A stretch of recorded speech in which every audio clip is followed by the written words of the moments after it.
you're making, I'm going to show you how to make your own. So you don't have to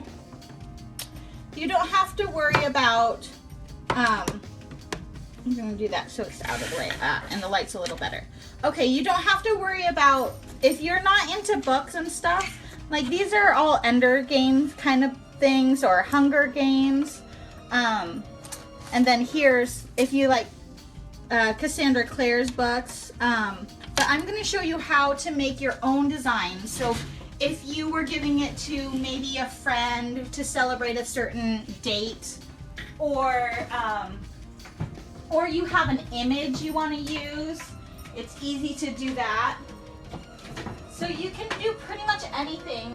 So what you need to start off with is are some designs. So like I said, if you are into Hunger Games or Harry Potter, I have a whole bunch of printable ones on the blog, like 2 pages worth of all different designs, different cool stuff. Or you can make my own, or your own. I can't resist a good book inspired show or movie. So I was gonna make some Lemony Snicket necklaces, because there are so many really fun quotes about books and reading in the Lemony Snicket books. Start off with some designs. Let me give you a tips and trick thing.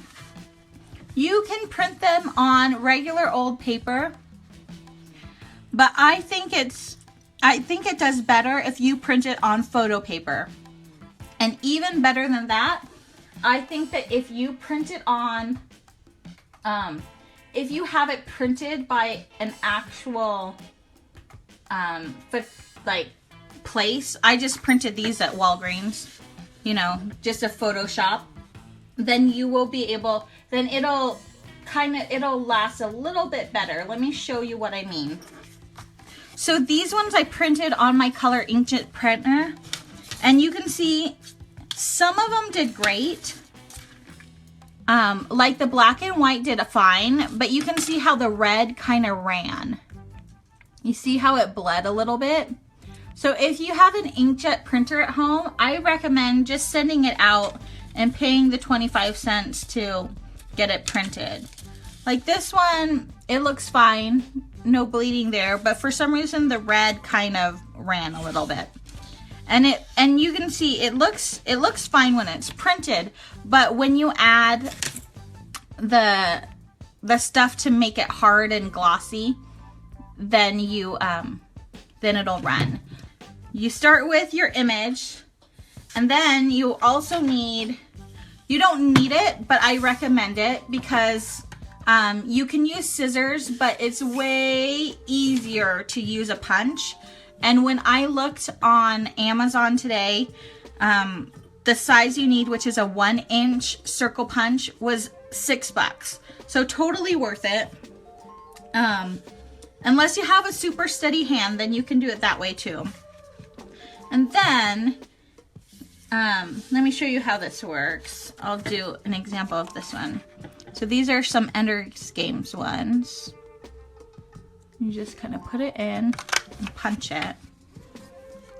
So the next thing you need after you have your images and your punches are bottle caps. Now they actually make bottle caps for crafting, or you can use bottle caps like from beer bottles or juice bottles, or you know, they have all those different kind of soda bottles that have bottle caps these days. So you can do that too. It kind of gives it a different feel, but they're really fun. And actually, I didn't get a chance to test, but yeah, so these are just typical beer bottle caps that I've saved, and the 1-inch fits perfectly in them. And then these are the kind that you would find, most craft supply stores sell these now, but I've linked to them on Amazon also. They're bottle caps, but they're opened up. See how these are closed? So it kind of gives a different look, and you can just drop it in there. So fun, right? Then what else we need? Let's see. Oh, we need some glue. I usually use this stuff, the E6000 for crafting glue. It works really great. It is a super strong hold. Now you also, depending on if you want to make a pin or if you want to make a necklace, you want a necklace bail, and they come like this. They have the hangy part, the loop part that you put the necklace through, and then they have this flat part that you would glue to the back of the bottle cap or whatever you're turning into a necklace. And you can see sometimes they're heart shaped like this, sometimes they are circle shaped. This one has like a double thing there. Those are the two kinds that I have. I'm not really picky. I just buy whatever is there and whatever is cheap. And then also, if you want to do a pin, these are really inexpensive also, these pin backs. So kind of the same idea. You're just, once your pin is done, you just glue them to the back there. Okay. And then last but not least, you need this Mod Podge Dimensional Magic. And it is, like, it's seriously magic. When I first started using it, I was all, like, wowed, and it was my favorite craft supply. So, now that I think about it, I should have added the bleed. But I'll add some bleed next time so I don't have to be perfect with the punching.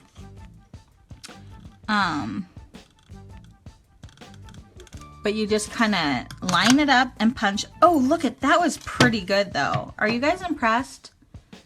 So I like this quote. It is likely I will die next to a pile of things I was meaning to read. So I've got like a crazy pile of books next to my nightstand. I think that's fun. And then here's another one. So you just kind of line it up. I'm gonna line it up myself. Okay, see? And then you punch it.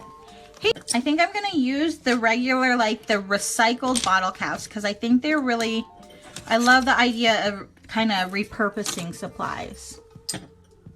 Okay, so what you want to do when you start is you get your good craft glue. You open it up, and this stuff you don't want to use. You want to use in a well-ventilated area. It definitely smells.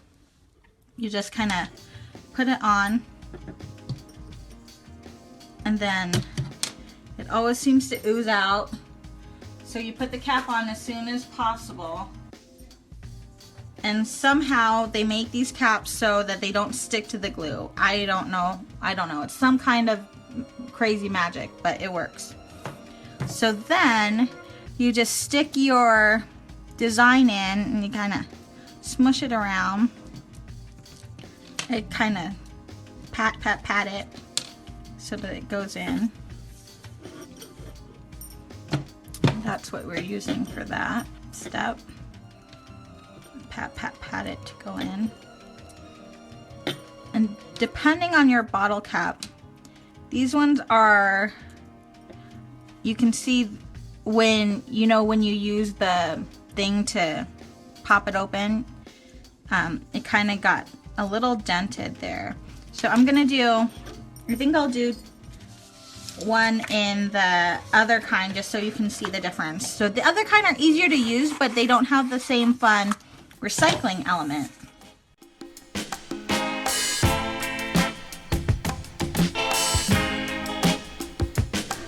So there's those ones. And the next is this fun stuff. So it's pretty much like a pre-mix resin. You just kind of make a layer, and you do want to avoid making bubbles. If any bubbles appear, I'll show you how to deal with them. And that one's coming up. It looks like I probably could have put a little more glue on that one, but you know what? The dimensional magic should hold it in place. So there's that. And then I'm making kind of a thick layer since I like the idea of it looking kind of filled, the bottle cap kind of filled up and nice and full. And you can see how easy it is. I didn't have to mix anything. And it looks cloudy when you first put it in, but it's gonna dry crystal clear. They also have versions, at least they used to, that were glitter. And that, excuse me, that came with glitter pre-mixed in the solution. I did not like those because over time the glitter would clog the spout. So I found that I much prefer to buy the plain stuff, and if I wanted to add glitter, I just add a little pinch of loose glitter in, or kind of stir it myself. So there's a little tip if you want to do glitter. The glitter just kind of would clog this and it was a pain in the neck. Okay. We have some bubbles, which is good because I wanted to show you what to do if you have bubbles. So, do you see the bubbles? There's a big bubble and there's some little bubbles. So I would take like a toothpick or a pin and I pop the bubble. And you want to make sure that the bubble or the pin is nice and dry when you do it. Because you know, like when you're in the tub, how you can hold bubbles if your body is soapy. So you want to make sure to kind of dry it in between. So you just kind of poke it and try to pop it. It's harder with the littler ones because it's harder to get your aim right, and sometimes the bubble is under the surface. So if you're having a hard time getting it, you can just scooch the bubble off. Sorry, it's a little tricky to do with trying to keep it in the tripod, in the camera shot. But yeah, you just scooch the bubble off and then you're good to go. Okay, so there are those. And that was crazy easy, wasn't it? So now you want to let these dry. And let me see. I usually just kind of leave them. It says allow to dry, let dry for 3 hours. Clean up with soap and water. So I'll just let these ones sit. And I will show you what to do when they're done. So these ones are drying off in the distance. And then when they're done, you're gonna you'll be able to flip it over without worrying that it is gonna spill everywhere. Then you take your necklace veil and you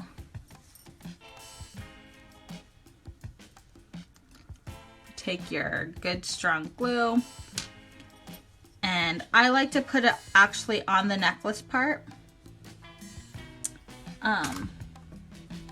See, I told you, it like poofs out like crazy. I'm gonna get I have a paper towel kind of off screen. But I'll just shove it in here.